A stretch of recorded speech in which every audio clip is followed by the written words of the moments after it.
If you keep thinking about hitting the gym but you find yourself skipping sessions or can't be asked to even start, then in this video you will learn how to overcome this. I recently read Feel Good Productivity by Ali Abdaal, and it gave me many insights into what stops me and others to being productive with a lifting lifestyle. This is going to be a two-part series where you will learn about the three of the biggest blockers of productivity, as revealed by Ali in his book, and we'll apply these to our lifting lifestyle.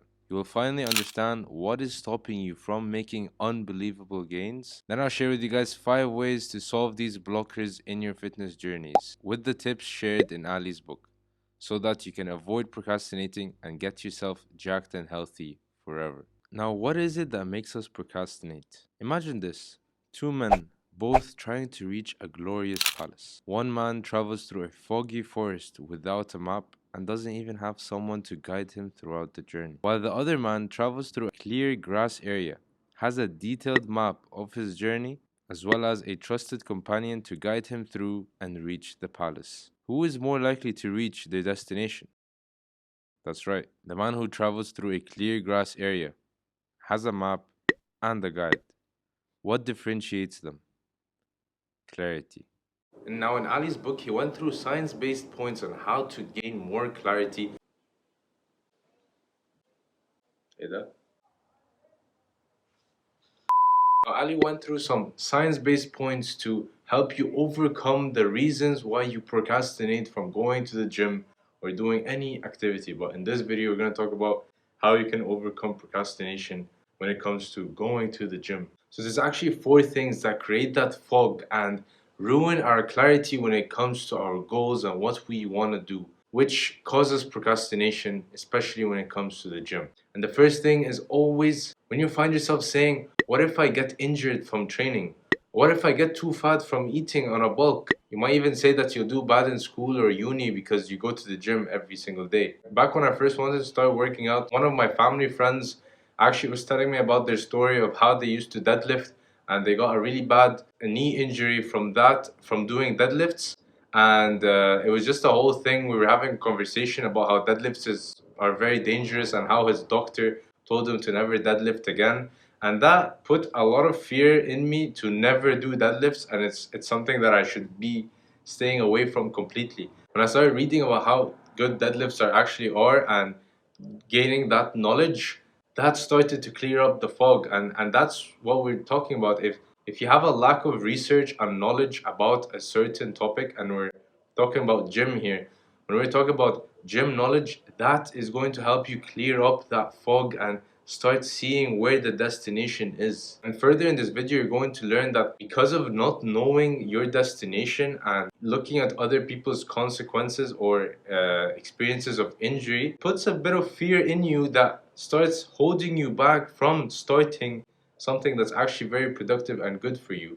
And that's why hence you start procrastinating, because it's your natural way of your body trying to protect you from something that seems threatening. So uncertainty is one of our first blockers for procrastination, and their sub points are overestimating negative consequences, like we just said, that you keep thinking of the worst outcome. The second thing is being hyper vigilant, so you're just looking at any sort of excuse or any sort of problem, like, well, just like we talked about, my family friend had a injury of deadlifts, so I just think straight ahead that deadlifts are the worst or training is very bad for you. And the third thing is no recognition, where you have lack of knowledge from what gym actually is and how you should be doing it. And the fourth thing is avoidance, and that's how your body protects you from threats that you just created in your mind. And that's how you end up procrastinating from actually going to the gym. How can you finally clear that fog and overcome uncertainty? A little story of history here, which also was covered by Ali, and it's D-Day.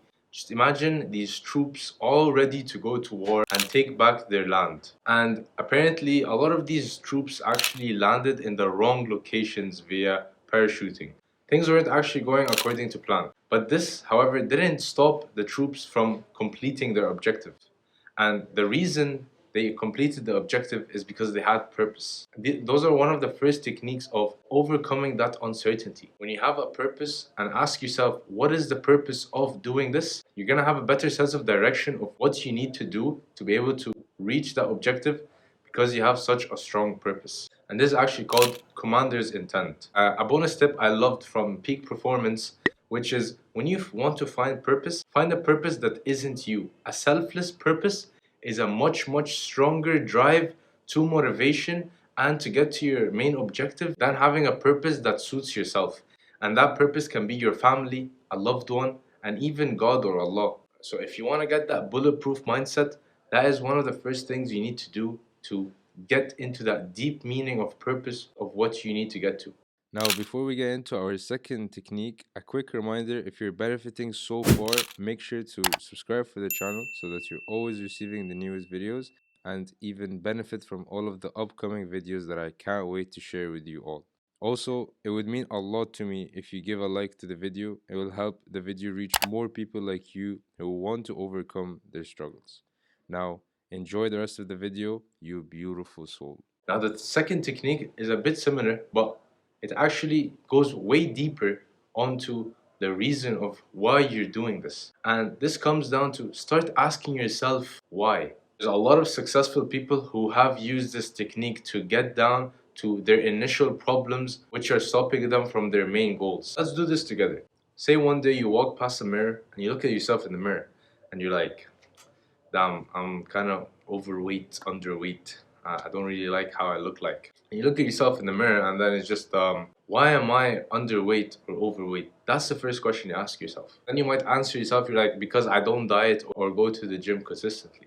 Then you start asking yourself, why do I not diet well and go to the gym consistently? You answer yourself again, because I scroll on TikTok too much or waste time playing games. Then you're gonna ask yourself again, why am I scrolling on TikTok and playing games? You can keep going down until you find the initial problem, why you feel that way. And why are you not reaching your goals? This technique is called the 5 whys. Ali mentioned it, and a lot of big authors also mentioned it, and it's actually very impactful and effective. Now, another reason why you are procrastinating is because procrastination is it's Jason. Yeah, it's Jason. From the Friday the 13th. That's a quite a bold statement, and that's actually kind of weird. How is procrastination Jason from the Friday the 13th? I want you to imagine this. Jason is a member from your gym, and you see him working out there now. So whenever you think about going to the gym, you know you're gonna expect to see him there. So are you going to really want to go and work out at the same gym where Jason from the Friday the 13th goes to? I don't think so. You're probably gonna be terrified and you think every time you go there, your guts will be ripped out. This is such an over-exaggerated way to prove my point here. When you're scrolling on TikTok or Instagram and you see these epic gym fails, people's legs are snapping and it just you see broken bones from a failed deadlift set or squat set, and you just every time you imagine yourself on the leg press again, you're just terrified. Like, nah, I can't imagine myself being on the leg press and just my leg just snapping in half because I did the leg press wrong. And actually, when I first started working on my legs, I stayed away from the leg press for a long time until I understood what's the correct method of using the leg press. And this is why fear is our next blocker to productivity. And earlier in the video, I mentioned to you guys that we have an innate response of avoiding threats, and one of which you keep overthinking that you're gonna get injured. So the organ in your body, the amygdala, is responsible from protecting you from these threats, and hence you just find yourself doing nothing. Just sit there. That's how your brain thinks is this is how I'm gonna be safe. I'm just not gonna do anything. Now Ali has shared with us some very effective techniques to overcome our fear and avoid procrastination from the gym. Now, to learn the following techniques, you can check it out in our part 2 of our mini series. Also, being worried from injury will hold you back from starting. That's why you need to learn how to avoid getting injured from training. That is why you should watch this video to learn how to avoid injuries and reduce that risk. Thanks for watching, guys, and I'll see you guys in the next one.